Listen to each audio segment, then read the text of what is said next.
Chapter 3: The Slave Will and the Master Will.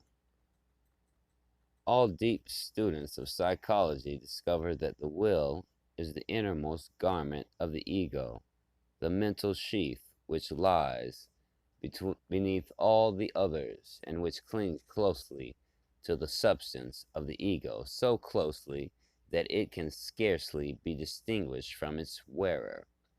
And so, the race has become accustomed to identifying the will with the ego. For instance, we speak of a weak will, or a strong will, or a vacillating will, or a persistent, determined will, when we really mean to indicate the different degrees of the activity and expression of the ego itself. Perhaps you will get more clearly this conception of the ego behind the will if we continue our illustration of the ego as sleeping in the cast of the great masses of the race, half awake in the smaller portion of the race, and wide awake in the elect few who may be called the masterminds. While this illustration is of course figurative, it is based upon the actual facts of the case before us, and, moreover, comes so closely to the real manifestations of the ego that it may be used in almost a literal sense. The sleeping ego is like a person wrapped in slumber, who is almost unconscious, but who will turn over or moreover at the command of the bedfellow. In some cases, the degree of waking consciousness is somewhat higher, as in the case of the child who, half roused from slumber, will do what is told by its parent, but without clearly realizing just what it is doing. This illustration may be carried even still further, and the sleeping ego compared to the somnambulist or sleepwalker, who goes through the motions of performing many tasks and actions, but who is but very dimly conscious or practically unconscious of just what he is doing or how he is doing it. The masses of the race in whom the ego is dwelling in this condition are really little more than automatons. Their wills are called into activity by every passing desire. Their passions and desires are uncontrolled, and their thought processes are the results of suggestions made by others, but which they accept and then fondly imagine they have thought the thing for themselves. They are like wind harps upon which the winds of the passing breeze blow, and from which the responsive sounds are produced. It is a fact known to careful students of psychology that in the case of the masses of the race, the mental processes and the will activity are practically those of an automaton or physical machine, there being little or no voluntary effort exerted or voluntary choice or decision made. The wills of such persons are slave wills, subject to the influence, control, and direction of others. Although their owners may fondly imagine that they are sound thinkers and possessed of powerful wills, the will processes of such persons are almost entirely what are known as reflex activities, requiring the employment of but little powers of judgment and little or no exercise or voluntary control. Do you realize just what this means? Probably not. So you are asked to consider what reflex activity really is. The following quotation from a leading psychologist will throw some light on the matter for you. This writer says, reflex nervous action is the result of that power resident in a nervous ganglia which often unconsciously causes many muscular and vital movements. The spinal cord is largely made up of such masses of nervous matter, which have sometimes been called little brains. If one were to prick the foot of a sleeper, the sensory nerve at that point will report the fact to one of the lower spinal nerve masses. This ganglion without waiting to hear from the brain, would issue a command to the motor nerve, and the foot would be immediately withdrawn. Unless the thrust were severe, the sleeper would not wake, nor would he be conscious of pain nor of the movement of his foot. This nervous action is called reflex, because when the sensory nerve conveys an impulse to the ganglion, this impulse is at once and without the action of the mind reflected back by a motor nerve. Thus, the mind is not only saved the trouble of attending to every little movement, but much time is gained. After the child has learned the difficult art of balancing himself on his feet, walking becomes largely a reflex act. At first, the child must center his whole attention on movements to balance the body. The man can think out the most complex problems while walking, because the reflex nervous centers are superintending the balancing process. Fewer men remember which end of the collar they button on first, or which shoe they put on first. Yet the reflex nerve center, if left to itself, has an invariable order in executing these movements. Some vertebrates have much more reflex power than man. The spinal cord in such animals keeps its vitality for a long time after decapitation, and the nerve masses in the cord have the power to set the motor nerves in action, causing the muscular contraction. For this reason, a decapitated snake will squirm around in a lively manner if its tail is struck. The reason why fowls often flutter so violently after the fatal stroke is because they are thrown roughly down. The sensory nerves report the bruise or jar to a reflex center, which agitates the motor nerves controlling the muscles, which would ordinarily move them out of a harmless way. If beheaded fowls are laid carefully on straw or some soft substance, they will scarcely move. But if they should be kicked a moment or two later, they will frequently jump around in a lively manner. If acid is placed on the side of a decapitated frog, the animal will, by reflex action, bring its foot to the spot and try to brush the drop away. Man also has something of this reflex power after death. The pectoral muscle of a beheaded French criminal was pinched, and the right hand raised to the spot as if to remove the cause of injury. Some may object that we are making too strong a statement that when we say that the mental activity of the great masses of people are practically akin to the reflex actions above described. People think about what they do before doing it. These objectors say, of course, people think, or rather, they think that they think. But in reality, the process of their thinking is almost reflex. That is to say, it is automatic and mechanical rather than deliberate and controlled by will and judgment. Their thought is usually based upon some suggestion, premise, some so-called fact accepted through suggestion from others and without verification or dual consideration. Their accepted facts are usually found to be those which agree with their likes, feelings, or prejudices, rather than which are based upon careful and unprejudiced investigation. If the facts do not agree with these prejudices and wishes, then so much the worse for the facts, and the latter are discarded and eliminated from the so-called thinking. And the process of reasoning of these people is likewise lopsided and unsound in principle. Their so-called reasons are but excuses or explanations evolved to justify their decisions or actions, both of the latter being really based upon the desires, wishes, likes, or prejudices of the person rather than upon his cool and deliberate judgment. But you may say, you are now speaking of the person's thoughts, while a moment ago you were speaking of his will. What do you mean by this?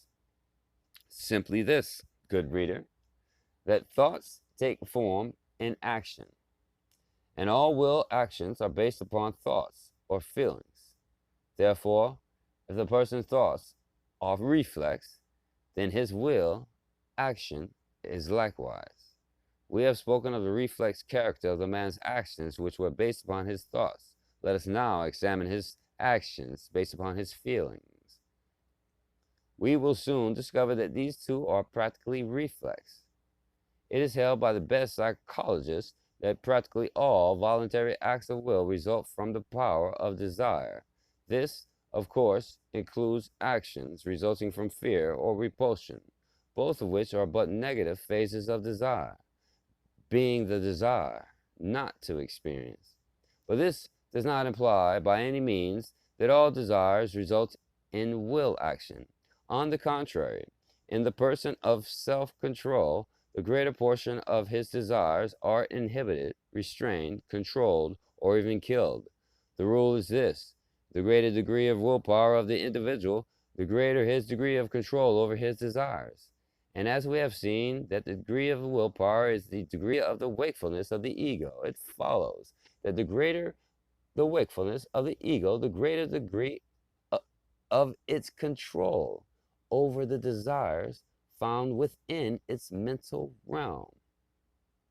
As the ego of most persons is in a state or more or less asleep, it follows that we should expect to find among such people but a slight degree of control of desire, and consequently of their actions resulting from desire. An investigation discloses precisely this kind or result. The animal, a young child, and the undeveloped man is impelled to act freely upon each and every desire or feeling that manifests within his mental being. He is restrained from such action only by fear of consequences. It is related of certain savage tribes that it is unwise to issue them several days' rations when starting on a journey, because they will sit down and eat the entire ration at one meal, being unable to resist the inclination, and being unable to control the appetite of the moment in the interest of the certain hunger of tomorrow and the next day and the day after. We smile at this, but how many of us are quite as foolish when we sacrifice the success of tomorrow and the next day upon the altar of the satisfaction of the desires of the present moment? The desire action of the slave will is almost purely reflex and under no voluntary control, while that of the master will is under great voluntary control and direction. We shall see more of this when we reach the place in this book in which the subject of desire is considered in detail. Some philosophers have sought to convince us that man is never more than an automaton, a creature of reflex activities, having no freedom of choice, will, and action. And so strong do they make their one side of the case that many have accepted their reasoning. But the truth is grasped only when we consider the other side of the ease. Then the real truth is seen to rest between the two extremes. It is seen to be true that in the cases of the masters of the race, the persons of the slave will, there is little or no real freedom of action, but rather there is almost automatic response of will action to desire motive. But on the other hand, in the case of the advanced few of the race, the true individuals, the persons of the master will, there is secured the longed for freedom of action by means of the control of the desire motives. In fact, this control is one of the leading characteristics of the mastermind. A leading authority has well said, all persons agree that there is no such thing as unrestrained freedom of action. Every human being is, from the cradle to the grave, subject to external restraints. If a man declares that he is free to go without food, air, and sleep, and tries to act accordingly, consequences will soon deprive him of that liberty. The circle of freedom is much smaller than is sometimes thought. The fish is never free to become an eagle. Human freedom may be likened to a vessel sailing up a river. Her course must be kept rigidly within the banks. She cannot sail on the dry land, but by tacking, she can make headway up the stream in the teeth of the wind, and she can stop either at this town or that. The popular belief is correct that the sphere of freedom is sufficiently wide to allow a man scope enough to keep him busy for several lifetimes. Freedom consists in being able to choose between two or more alternate courses of action. A stone is limited to one course and is subject to an unvarying law of gravity. Exclude the power of choice, will, all freedom is gone. If we have the power of alternative choice, we are within certain limits free. These limits vary. If I am educated so that I know how to do several different things in the higher walks of life, I can choose any of these things. If I am ignorant and can perform only cruder tasks, my capacity for choice is excluded from higher hues of action. Some deny that human beings have more freedom than a stone. The average man will indignantly deny that his freedom of will is in any way affected or restricted by outside or inside influences. He says triumphantly, I can act as I wish, thinking that he has answered the argument against free will. But here is the point. He can act only as he wishes, and if his wishes are controlled or determined in any way, then so are his actions controlled and determined. And as his wishes are but forms of his desires, then unless he controls his desires, he does not control his wishes, but is controlled by them. And as the average man has not acquired a strong control of his desires, he is lacking to that extent in his freedom of will action. And right here is the main distinction between the man of the slave will mid the man of the master will. The slave will obeys the orders of its desires, feelings, and other wishes, the latter coming from Lord knows where, into his mental field. Such a man is not free in the true sense of the word. He is a slave to his wishes, his feelings, his desires, his passions, and he has no control over the thoughts and the ideas which feed these desires and which often actually create them. The master will not only refuses to be controlled by the intruding desires, if these are deemed against his best interests, but he actually controls them. This last by controlling the ideas and thoughts which serve to feed and nourish these desires, and which in many cases also have actually created them. A leading authority speaking upon the subject of this control of desire and consequently of the will of action by means of the control of the power of thought, ideas, and through attention, has given the world the following remarkably strong, clear, and true statement of the case. You are advised to carefully read and consider the same. The authority in question says, at the threshold of each higher act of will stands desire. All feeling tends to execute desire. Sometimes desire gives rise to intense feeling. In one aspect, desire is feeling. In another, desire is will, or an active tension which passes imperceptibly into will. In desire, properly so called, there must be a definite idea. If a person says, I desire, the question very naturally is, what? Unless there is a definite answer to the question, desire is not the same to apply to that mental state. There are always at least two alternatives in any line of conduct. When we face an orchestra, we have the choice of listening to it as a whole or of selecting some one instrument, such as the first violin, and paying attention to it. And looking at a landscape, we choose certain elements for close inspection.